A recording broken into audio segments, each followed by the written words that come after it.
हुई पहलुए आमना से हुएदा, दुआए खलील और नवीदे मसीहा।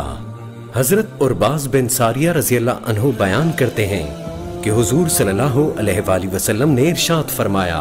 अल्लाह तबारक व तआला के यहाँ मुझे खातमुन नबीयीन उस वक्त लिख दिया गया था जब आदम अपनी गोंदी हुई मिट्टी की शक्ल में थे, और मैं तुमको अपने वजूद के बारे में खबर देता हूँ कि मैं हजरत इब्राहीम की दुआ हूँ और हजरत ईसा की बिशारत हूँ